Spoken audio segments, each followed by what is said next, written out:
तिचं व्हॅल्युएशन साधारणतः 2 कोटी रुपयाचं होतं. आणि मग डॉक्टर कुलकर्णींनी थोडा वेळ घेतला आणि आम्ही ते म्हणले की आम्ही तुम्हाला देऊ 2 एकर जागा. तर मग माझं तेव्हा 29 वर्ष वय होतं.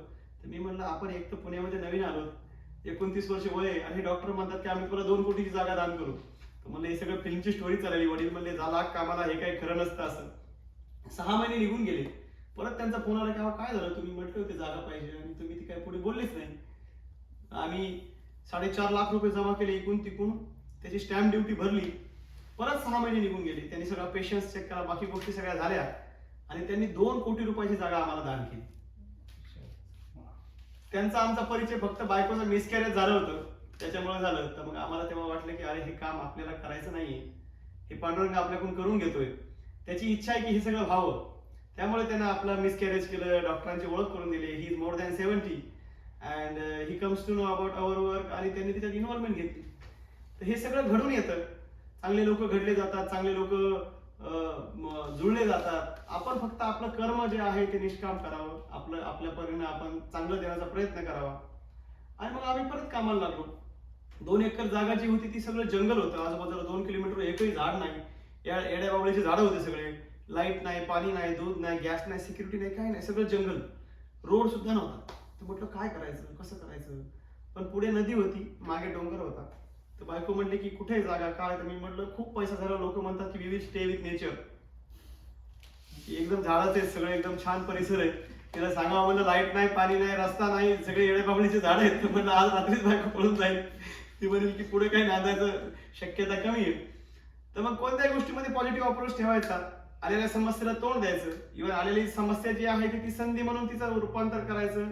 त्या पांडुरंगाने जे मार्ग दाखवले त्याच्यावर विश्वास ठेवायचा. असं आमची काम करण्याची पद्धती पहिल्यापासून आम्ही ठेवली होती. 2019 मध्ये जागा आमच्या नावावर झाली फेब्रुवारीमध्ये. मार्चमध्ये आम्ही ठरवलं की काही झालं तरी जूनच्या आधी तिथे राहायला जायचं. 3 महिने हातामध्ये होते. पण मग 3.5-4 वर्षामध्ये कधीच कोणाला काही माहिती नव्हतं. आम्ही हा विचार केला होता की बाबा आपल्याला समाजाला काहीतरी द्यायचं ह्या विचाराने आपण हे काम चालू केलं. की आपल्याला वेळ द्यायचा आहे, आपल्याला आपला ज्ञान द्यायचंय, आपल्याला समाजाचं काहीतरी आपण ऋण लागतो म्हणून आपल्याला आपलं हे आयुष्य त्याला द्यायचंय. समाजाकडून काय घ्यायचं हा विचारच माहित नव्हता कधी. पण मग जे काही मित्र 4 वर्षात जोडलेले होते त्यांना फक्त सांगितलं की बाबा डॉक्टर कुलकर्णीने आपल्याला ही जागा दिली आणि आनंदाची गोष्ट झाली. तर आम्ही पत्राच्या भिंती आणि पत्राचं शेड एक उभं करून आम्ही तिथे राहायला जातो. मग एक मित्र म्हणला की अरे पत्राच्या भिंतीमध्ये फार गरम होईल लेकरांना. तर म्हणलं मग कसं करता येतं. ते म्हणलं ते सिफोरेक्सचे ब्लॉक असतात म्हणला. तर ते चांगले ब्लॉक कन्स्ट्रक्शन वाले वापरतात, पण एखादा कोपरा तुटला की ते काय वापरत नाहीत म्हणला. ते त्या कन्स्ट्रक्शन वाल्याकडे खूप पडून असते म्हणला माल. तसं तुला दिलं तर चालेल का. तर म्हणलं चालेल, पळेल, धावेल. त्याला तसे 2 ट्रक पाठवून दिले. त्याच्यात आमच्या भिंती रेडी झाल्या. एक मित्र म्हणला की त्या चोर बाजारामध्ये मला गेट वगैरे असतात म्हणला, लोखंडाचं मटेरियल असते, त्याला कलर मारून तुला देतो मला 2 गेट आणून. कोणी फरची दिली, कोणी दरवाजे दिले, कोणी खिडक्या दिल्या. आणि 3 महिन्यामध्ये आम्ही सकाळी 6 ते रात्री 12 काम त्या जंगलामध्ये चालायचो. आणि 3 महिन्यामध्ये आम्ही एक छोटंसं घर तिथे उभं केलं आणि तिथे राहायला गेलो. वर्षभर पाणी नाही, वर्षभर लाईट नाही. गेलो की जून मध्ये पावसाळा सुरू झाला. धो 2.5 महिने कंटिन्यू पाऊस होता पुण्यामध्ये 19 मध्ये. मग आम्ही तिथे खड्डे करायचो, त्या खड्ड्यामध्ये पाणी जमा करायचो, ते पाणी परत रिसायकल करून वापरायचो. त्याच्यानंतर लाईट नसायची, मग दिवे लावायचे. दिवे पुण्यापासून हार्डली 1.25 तासाच्या अंतरावर होतं. पण तिथे आजूबाजूचे गाव जे होते ते 4 किलोमीटर लांब होते आणि आम्ही निवळ बाउंड्रीवर होतो गावाच्या एकदम बाहेर. त्यामुळे खेडेगावामध्ये आमच्या स्वतःसाठी कोणीतरी लगेच सगळे रिसोर्सेस जुळवेल असं काय नव्हतं. मग आम्हाला आमचं सगळं स्वतः तयार करायचं होतं. तर मी म्हटलं आपल्या मुलांना आपल्याला शॉर्टकट शिकवायचं नाही, आपल्या मुलांना आपल्याला कष्ट घ्यायला शिकवायचं आणि 0 पासून स्क्रॅच पासून सगळ्या गोष्टी कशा उभा राहाव्या, त्याच्यातून कसं ते फाईट करावं, ह्या सगळ्या गोष्टी त्यांना शिकवायच्या. मग आम्ही ठरवलं की आपण ह्या सगळ्या गोष्टीवर मार्ग काढायचे. मुख्य म्हणजे आम्ही कोणीही नॉनव्हेज खात नव्हतो, सगळे शाकाहारी होतो, माळकरी होतो. त्यामुळे मुलांना मुख्य म्हणजे चांगलं दूध मिळावं, चांगला आहार मिळावा हा विचार होता. मग आमचा एक शंकर दादा नावाचा मित्र होता. तो म्हणला अरे माझ्या आईच्या नावाने मला एक गाय द्यायची. तर म्हणलं मला फारच चांगलं होईल. मग आम्ही गौशाळा सुरू करायचा निर्णय घेतला. तर एके गायीपासून गौशाळा सुरू झाली. आज जवळपास 20 गिर गायी आमच्याकडे आहेत. मुलांना A to मिल्क खायला असतं, मुलाला दूध काढणं, दुधाचं पनीर बनवणं, पनीरच्या भाज्या बनवणं. आमचा 9वीचा मुलगा हे करतो. त्यानंतर मग तिथे जंगलामध्ये गॅस मिळायचा नाही. आम्ही लाकडा जमा करायचो. बायको 50 मुलं तिथे झाले. बायकोला म्हणलं की तू किती लोकांचा स्वयंपाक बनवशील. तर ती म्हणली की तुम्ही जेवढे सांभाळाल तेवढे स्वयंपाक मी बनवेल. आणि तेव्हा माझं साधारणतः 30 वर्ष वय होतं आणि तिचं साधारणतः 23-24 वर्ष वय होतं. त्याच्यानंतर तिथे आम्ही 19 मध्ये 50 मुलं केली. 50 मुलांची सोय तिथे आम्ही घेतली, जबाबदारी घेतली. ते 50 मुलांचा स्वयंपाक बायको एकटीच करायची. आई तिच्या सोबतीला असायची. आणि मग जंगलामध्ये आम्ही लाकडं जमा करायचो, तिला त्या चुलीवर द्यायचो, पण ते चुलीवर स्वयंपाक करायला फार अवघड व्हायचं. मग आम्ही ठरवलं की आपण आपला स्वतःचा गॅस इथे बनवायचा. मग आम्ही गॅस बनवायला सुरुवात केली. पहिल्या वर्षी 1000 लिटर, दुसऱ्या वर्षी 2000 लिटर, आता जवळपास 10,000 लिटर गॅस आमच्याकडे तिथे बनतो. बायोगॅसचा बीच्या केमिकलच्या मुलांना फायनल इयरला प्रोजेक्ट असतो. तिथं आमचा 9वी 10वीचा मुलगा तिथे पीएच चेक करतो, बायोडिग्रेडेशन प्रोसेस काय असते, त्याचं बाकी कसं वेस्ट रिसायकल करायचं, हे सगळं प्रॅक्टिकली तिथे शिकतो. आणि त्याच्यानंतर मग लाईट नाही मिळायची. मग आम्ही तिथे हे सगळा प्रकल्प सोलारवर करायचं ठरवलं. मग पहिल्या वर्षी आम्ही 10,000 लिटरचा तिथे 10 किलोवॅटचा प्रोजेक्ट तिथे केला. एका ताईने आम्हाला तो करून दिला. तर ते आत्ता जवळपास आमच्याकडे 70 किलोवॅटचं सोलार आहे. आणि आमचा 2 एकरचा पूर्ण campus electricity, fridge, cooler, computer lab सगळं सोलारवर चालते, वॉटर पंप्स. आणि हा महाराष्ट्राचा पहिला प्रकल्प जो 100% सोलारवर चालतो. तर आम्ही म्हणलं की आपल्याला मार्ग काढायचे, त्याच्यावरती आपण त्या संधीचं सोनं करायचं. आणि मुख्य म्हणजे असं होतं की मुलांना नुसतं खाऊ घालायचं नाही, तर best of the best education तिथे द्यायचं होतं. मग चांगल्या शाळांमध्ये काय असतं की वेगवेगळ्या चांगल्या लॅब्स असतात. युनिव्हर्सिटीमध्ये मी 2019 मध्ये मला युनिव्हर्सिटी ऑफ वॉशिंग्टन इथे सियाटलला बोलवलं होतं. मग ते बघितल्यानंतर जे मी गेट्स फाउंडेशनला व्हिजिट केली, ग्लोबल गुड्स म्हणून बाकी होत्या, तिथे पिझ्झावर रिसर्च चालायचं, अशा बऱ्याच चांगल्या चांगल्या गोष्टी तिथे बघायला मिळाल्या. तर मग आम्ही ठरवलं की ह्या जंगलामध्ये आपण हाय स्पीड इंटरनेट आणायचं. मग आम्ही कोणातरी कोपऱ्यातून फार लांबून तिथे फायबर ऑप्टिक केबल आणलं. आता आमच्याकडे 12 MBPS ची स्पीड आहे. सगळ्या कॅम्पसमध्ये जवळपास 57 CCTV कॅमेरे आहेत. ते सगळे साऊंड प्रूफ आहेत. आज मला इथं बसल्यानंतर त्या कोपऱ्यात कोण मुलगा काय बोलतो हे सगळं ऐकू येतं. आणि मग तिथे आम्ही कम्प्युटर लॅब बनवली छान 20 कम्प्युटरची. त्यानंतर दुसऱ्या लॅब्स आम्ही बनवायला सुरुवात केली. आता आमच्याकडे जवळपास 8 प्रकारच्या वेगवेगळ्या लॅब्स आहेत, ज्या पुण्यातल्या कुण्याही शाळामध्ये नाही आहेत. आणि सगळ्या लॅब्स आम्ही कंटेनर्स मध्ये बनवल्यात. शिपिंग कंटेनर्सला डिझाईन केलं असं की ज्याच्यामध्ये वेगवेगळ्या लॅब्स बनवाव्या. मग आमच्याकडे सायन्स लॅब आहे. डॉक्टर रघुनाथ माशेलकर स्वतः तिथे आले. सकाळी 10ला आले आणि दुपारी 3ला आमच्याकडून गेले. ते म्हणजे माझ्या आयुष्यातली सगळ्यात सुंदर सकाळी आहे. त्या लॅबला आम्ही त्यांचं नाव दिलं, ती ग्रॅटिट्यूड म्हणून त्यांना तिथे आम्ही दिली. आणि मग सायन्स लॅब नंतर आम्ही तिथे फिजिक्स आणि इलेक्ट्रॉनिक्स लॅब एक तयार केली. त्याच्यानंतर तिथे आम्ही म्युझिक सेंटर तयार केलं, ज्याच्या माध्यमातून मुलांना गिटार पासून तबला, मृदंग सगळं शिकायला भेटतं. त्यानंतर आम्ही तिथे एक कंटेनर लायब्ररी तयार केली, ज्याच्यामध्ये सगळे US बेस्ड पुस्तकं आहेत. जवळपास 2500 पुस्तकांची US बेस्ड लायब्ररी आम्ही तिथे तयार केली. सगळी इंग्लिश पुस्तकांची लायब्ररी आहे, जी ती कुठेही नाही. ती इंडियाज फर्स्ट कंटेनर लायब्ररी आहे. त्यानंतर तिथे आम्ही एक वेगळा एंटरप्रेन्योरशिपचा प्रोग्राम चालू केला की आपल्याला मुलांना फक्त जॉब ओरिएंटेड एज्युकेशन द्यायचं नाहीये, तर मुलांनी स्वतःचे स्टार्टअप चालू करावे. आपल्या मराठी माणसाच्या लहानपणापासून एक असं असतं की आपण पटकन नोकरीला लागावं, पण मुलांनी कुठेतरी स्वतःचे स्टार्टअप चालू करावे, एंटरप्रेन्योरशिपकडे वळावी. तर यासाठी मग शेतकऱ्यांच्या पोरांना शेती रिलेटेड उद्योग आम्ही तिथे शिकवतो. जसं की काही भागामध्ये बटाटे उगवतात, पोटॅटो उगवतात, मग त्यांना तिथे चिप्स बनवायला आम्ही शिकवतो. आम्ही चिप्सची मशीन घेतली. काही भागामध्ये शेंगदाणे उगवतात, आम्ही त्यांना शेंगदाण्याचं तेल काढायला शिकवतो. तेलाचा घाणा असायचा जुना पहिले, तर तेलाचा घाणा आमच्याकडे आम्ही घेतला. काही भागामध्ये मसाल्याचे पदार्थ उगवतात, आम्ही तिथे मसाले बनवायला त्यांना शिकवतो. काही भागामध्ये डाळीचे पदार्थ उगवतात, आम्ही त्यांना पल्सेस बनवायला तिथे शिकवतो, पापड बनवायला शिकवतो. तर ही मॅन्युफॅक्चरिंग फूड इंडस्ट्री आम्ही तिथे चालू केली.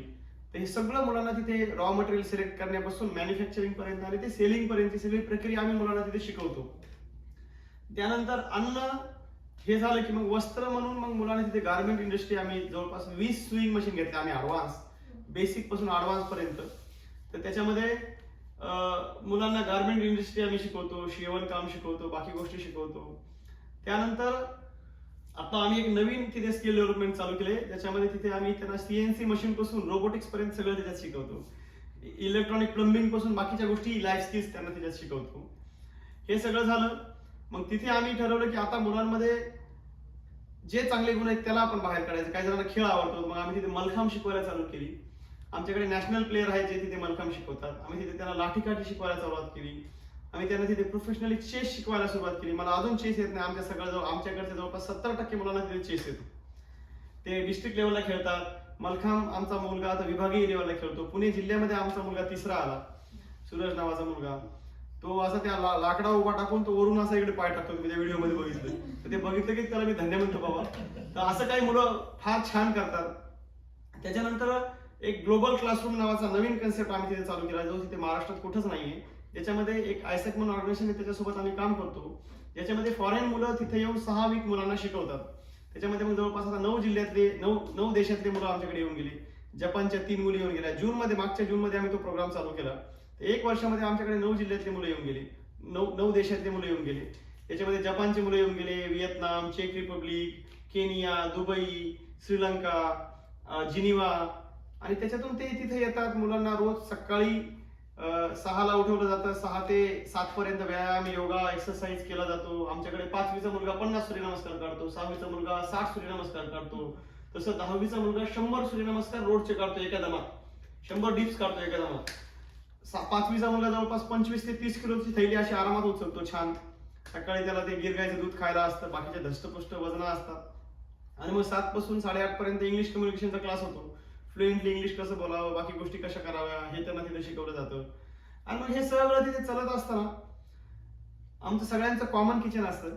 सगळेजण आम्ही एका पंक्तीत एकत्र जेवतो. मागच्या वर्षापर्यंत 50 मुलं आमच्याकडे होते. आम्ही तिथे गेलो की 8 महिन्यामध्ये लॉकडाऊन पडलं.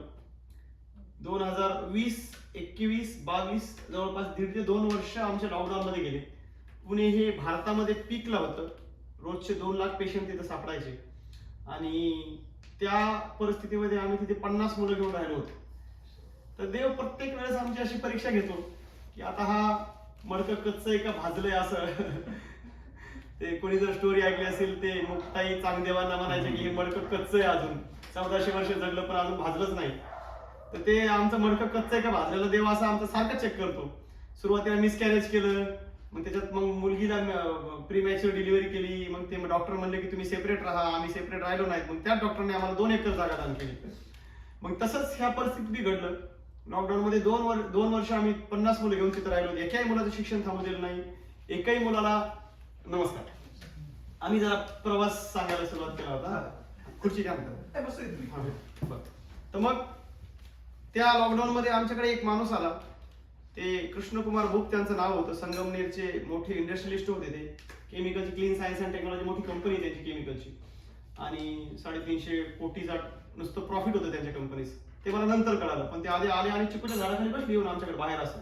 तर ते म्हणले मैंने सुना तू बहुत अच्छा काम करता है. मास्क लावलेला होता. मैंने बोला सर बहुत अच्छा काम करता है लेकिन दूर बैठो, अभी इधर बच्चे हैं तो हम ज्यादा गेस्ट नहीं बुला रहे, लेकिन आप आए हो तो मुझे पता नहीं सर किसने बोला. तो बोले हमारे आदमी ने बोला है की तू अच्छा काम करता है. म्हणलं काय अडचण नाही. मग चहा घी पाजला, लावून दाखवलं. पुढच्या महिन्यात आले, त्यांच्या सीएला घेऊन आले. सगळे डॉक्युमेंट चेक केले. डॉक्युमेंट मध्ये बघितले की मला तुला हे 10,000 कुठून आले. मी सांगायचो की हे पाटलीने दिले. हे 15,000 कुठून आले. मी सांगायचो की हे देशपांडेने दिले. मग ते म्हणायचे सगळ्यांची नावं तुला कसं काय माहित. तर मी म्हटलं हे असं डोनर रिलेशन आमच्याकडे काय नाही. हे सगळे दादा ताई झाले आणि हे सगळ्यांना वाटतं की हे स्नेहवान आपलं आहे. आणि आम्ही कोणाला मागत नाही. त्यांना वाटतं की बाबा हे वेळ देतो तर आपल्या परीने आपण नोकरी करत करत जे काय करता येईल ते करूया. मग सगळेजण मदत करतात. त्यामुळे 1 to 1 सगळ्यांची नावं माहीत झालेली आहेत. कारण की आमच्याकडे असे फार मोठे लोक नाहीत. जे काय छोटा मोठा ग्रुप आहे ते मदत करतो. मग परत त्यांच्या ॲडव्होकेटला घेऊन आले. लिगल डॉक्युमेंट सगळे बघितले की डॉक्टरांनी सी जागा लिहून दिली, ती खरंच जेन्युइन आहे की नाही, सगळे डॉक्युमेंट चेक केले. आणि म्हटले की मला तुला मदत करायची, तुझ्याकडे परमिशन आहेत का बांधकामाच्या. तर मला बांधकामाच्या परमिशन काय असतात ते तर काय मला माहित नाही म्हणलं. तर ते म्हणजे PMRD एक ऑफिस असते तिथे बघ. तर आम्हाला जेव्हा आम्ही स्नेहवन चालू केलं तर आमची स्नेहवन ते संस्था कुठं रजिस्टर करतात हे ऑफिस शोधायला आम्हाला 2 दिवस गेले. अरे काहीतरी कमिशनर ऑफिस असते चॅरिटीचं, तिथं करावं लागतं. कारण की आमच्या घरात काहीच माहित नाही कोणाला. आमचे वडील, माझी आई अशिक्षित, वडील 5वी शिकलेले, आणि आई वडिलांनी खूप कष्टाने आमचे संस्कार वगैरे दिले आम्हाला, पण बाकीचं कशाचंच काय माहित नाही. मग ते PMRDचं आम्ही वेबसाईट खोलली. तिच्यावर बघितलं की म्हटलं कोणी ओळखीचं निघतंय का बघू. म्हटलं आता हे म्हणतायत. तर तिथे एक मनीषा कुंभार नावाच्या ताई माझ्या ओळखीच्या निघाल्या. ते डेप्युटी कलेक्टर होते आणि ते आमच्याकडे 2017 मध्ये वाढदिवस साजरा करायला आलत्या. मी त्यांना फोन केला. म्हणलं ताई तुम्ही तिथे डेप्युटी कलेक्टर झाला तर आनंदाची गोष्ट आहे. आमचं छोटंसं एक काम आहे म्हणलं. आम्हाला ही 2 एकर जागा मिळाली तर आम्हाला हे प्लॅन काहीतरी अप्रूव्ह करून घ्यायचा आहे. तर ते म्हणले तुमच्याकडे प्लॅन आहे का. तर म्हणलं प्लॅन काय नाहीये. ते म्हणजे आर्किटेक्चरकडे जावं लागतं आणि ते प्लॅन बनवून घ्यावं लागतं. तुम्ही बनवून घ्या. म्हणलं मग आता प्लॅन तर नाही, आर्किटेक्चर कुठून आणायचं. म्हणलं पैशाची वांदे आहेत. म्हणलं हे प्लॅन बनवायलाच खूप पैसा घेईल. मी एक विठ्ठलावर एक कविता लिहिली ती अॅग्रोवर मध्ये छापून आली 2012ला. आणि ती कविता वाचून एक देशपांडे नावाचे मोठे आर्किटेक्चर परांजपे देशपांडे जे जे स्कूल ऑफ आर्टला प्रोफेसर होते आणि दहिसर मध्ये 10-15 गुंठेमध्ये त्यांचं घर आणि ऑफिस सगळं असं. ते एवढा मोठा माणूस आम्हाला जोडला गेला होता. ते तेव्हा म्हणले की मी आर्किटेक्चर नाही का, ते बिल्डिंगचे डिझाईन मी करत असतो. मी म्हणलं देशपांडे काका मला हे डिझाईन थोडं बनवून पाहिजे, तुम्ही द्याल का. तर त्यांनी ते सगळं 2 एकरचं प्रॉपर फुल प्रूफ आम्हाला डिझाईन करून दिलं की 2 बेड बी कुठं असावे, खिडकी कुठं असावी, सगळं एकदम मुलांच्या हिशोबानं. आम्ही त्यांच्याकडे गेलो. त्या ताईंनी मला बोलून घेतलं. एका माणसाला सांगितलं की ह्याच्याकडून 1 रुपया घ्यायचा नाही, याचा चहाही प्यायचा नाही, याला सगळा प्लॅन अप्रूव्ह करून द्यायचा. सगळ्यांनी अप्रूव्ह करून दिलं. कलेक्टर साहेबांनी 13,000 करून दिलं. आणि मग तो प्लॅन घेऊन आम्ही त्या माणसाकडे गेलो जे बुब नावाचे होते. त्यांनी ते सगळं बघितलं. ते म्हणजे तुम्हाला काय पाहिजे? मी म्हणलं आम्हाला काय नाही पाहिजे, पण आमच्या लेकरांना घर पाहिजे, आम्हाला पुढे अजून जास्त काम करायचंय. आणि त्या एकाच माणसाने आम्हाला 100 मुलांचं हॉस्टेल बांधून दिलं. तर म्हणजे असे खूप चांगले अनुभव पांडुरंगाने आम्हाला दिले. आणि मग आम्हाला असं वाटायचं की हे आपल्याच्यानं होत नाही, आपल्या चलवल्याने ही सृष्टी चालत नाही, आपल्या बोलवल्याने ही वाचा बोलत नाही, आपल्या इच्छेनं हे रक्ताचं अन्नाचं रक्त बनत नाही. हे सगळं त्याच्या सत्तेनं चालतं. आपण आपल्या आयुष्याची सगळी संपत्ती एका जागेवर केली ना, आम्ही जर म्हणलो की मला 2 मिनिटं फक्त वाढवून द्या, मला माझ्या आईला बोलायचंय, तर शक्य नाही. आपल्याला 2 मिनिटंही वाढवून भेटणार नाही. म्हणजे चालते ते त्याच्या सत्तेनं चालते, तर त्याला ते समीर पद करूया की तूच करतोस बाबा, माझ्याच्यानं काय होत नाही, तू बघ काय करायचं. आणि मग त्यांनी ते अप्रूव्ह करून द्यायला आमचं बांधकाम सुरू झालं. मी त्यांना म्हणले बाबा माझ्या हातात 1 रुपया देऊ नका, मला ह्याच्यात काही कळत नाही, तुम्ही कॉन्ट्रॅक्टर नेमा, आम्हाला फक्त घर बांधून द्या. त्यांनी ते JSWचं सगळ्यात हायफाय स्टील वापरून आम्हाला घर बांधून द्यायला सुरुवात केली. मग एक मित्र आला, त्यानं दुसऱ्याने हे केलं, दुसरे गानू काका म्हणून आम्हाला भेटले, त्यांनी त्यांच्या बायकोच्या नावाने आम्हाला मुलींचं हॉस्टेल बांधून दिलं. आणि हे सगळं मग एका वर्षामध्ये झालं.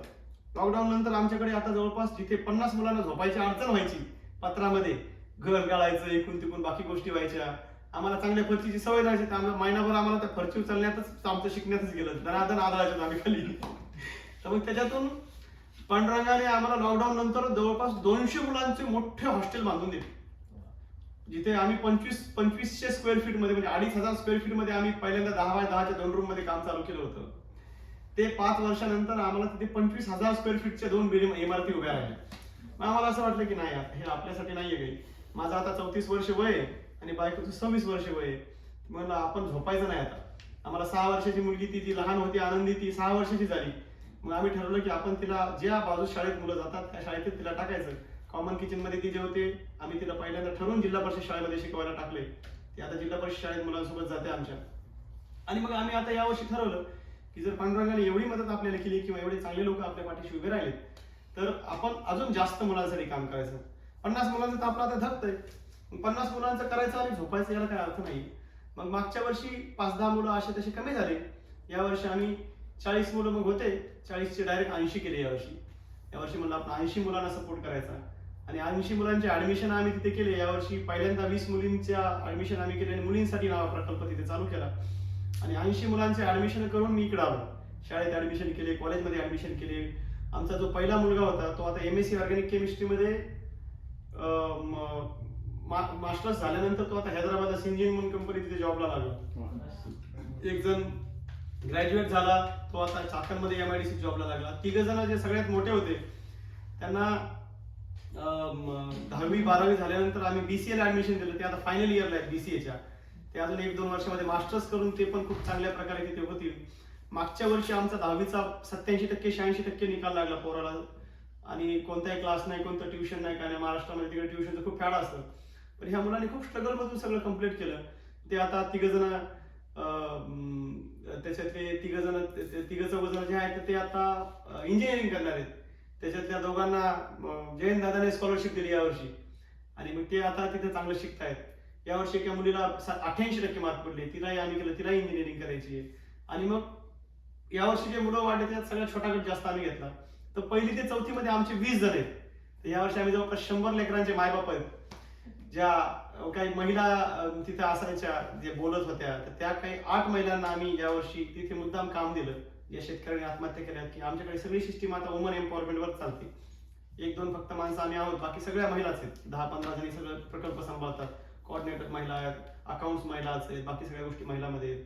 त्यांच्यासाठी आम्ही काम चालू केलं. लॉकडाऊन मध्ये बऱ्याच शाळा बंद पडल्या, कॉलेजेस बंद पडले, शिक्षण थांबले. 15 लाख लेकरांची शिक्षण तुटले महाराष्ट्रामध्ये. आमच्या मुलांना आम्ही सांगितलं की आपल्या परीने आपल्या गावामध्ये जिथे जिथे तुम्ही जाताय त्या भागामध्ये आपण मुलं शिकवायची.